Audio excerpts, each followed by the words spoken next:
శ్రీమైట్స్ temple facts ఛానల్కు స్వాగతం. ఈరోజు మనం తమిళనాడులోని శ్రీరంగం దేవాలయం గురించి 13 ఆసక్తికరమైన విషయాలు తెలుసుకుందాము. పదండి. మొదటిది, శ్రీరంగంలోని స్వామివారి మూల విరాట్ను రాక్షసరాజైన విభీషణుడు ప్రతిష్ఠించాడు అని చెబుతారు.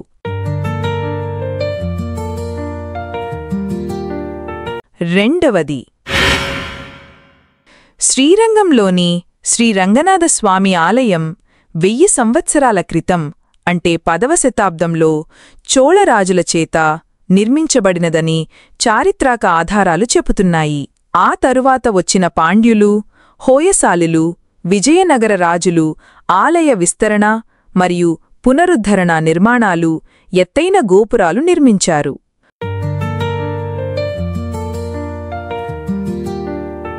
మూడవది, ఢిల్లీ సుల్తాన్ అల్లావుద్దీన్ ఖిల్జీ యొక్క సైనికాధికారి మాలిక్ కాఫిర్ 1310వ సంవత్సరంలో శ్రీరంగంపైకి దండెత్తినప్పుడు ఒక ఆసక్తికరమైన సంఘటన జరిగినది.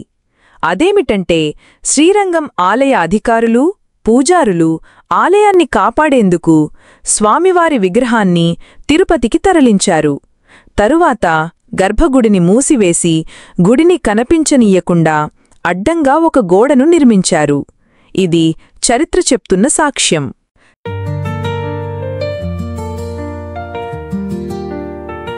నాల్గవది, ఈ ఆలయం యొక్క విస్తీర్ణం 156 ఎకరాలు.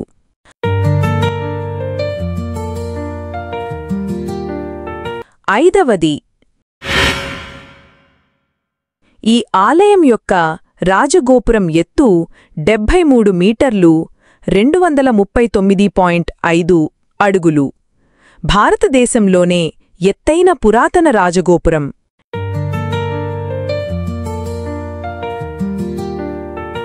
ఆరవది, ఈ ఆలయంలోని గోపురాల సంఖ్య మొత్తం 21.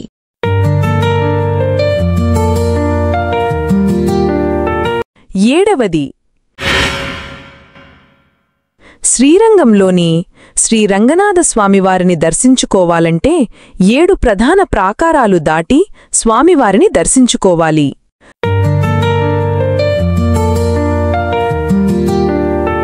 ఎనిమిదవది, ఈ ఆలయం 108 వైష్ణవ దివ్యదేశాలలో మొదటిది.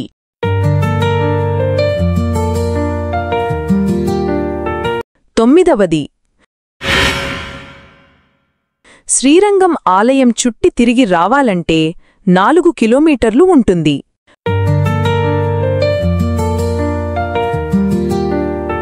10వది, శ్రీరంగం దేవాలయం ప్రపంచంలోనే అతిపెద్ద పూజలందుకుంటున్న దేవాలయం.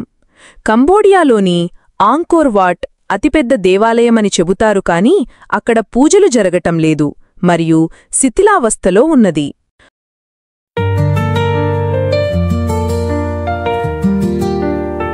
11వది, ఇక్కడ ఆలయానికి కుడివైపున శ్రీరామానుజులవారి పార్థివదేహం ప్రత్యేక లేపనాలు పూస్తూ ఇప్పటికీ భద్రపరచబడి ఉన్నది. ఇదొక ఆశ్చర్యకరమైన విషయం.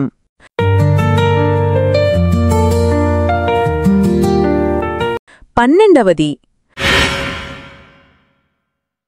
ప్రపంచంలోనే అతిపెద్ద గరుడాల్వార్ సన్నిధి ఈ ఆలయంలో యాత్రికులను ఆకర్షిస్తుంది. ఇక్కడ గరుత్మంతుడు స్వామివారి గర్భగుడికి ఎదురుగా ఉంటాడు. ఈ గరుడు విగ్రహం ఎత్తు 25 అడుగులు.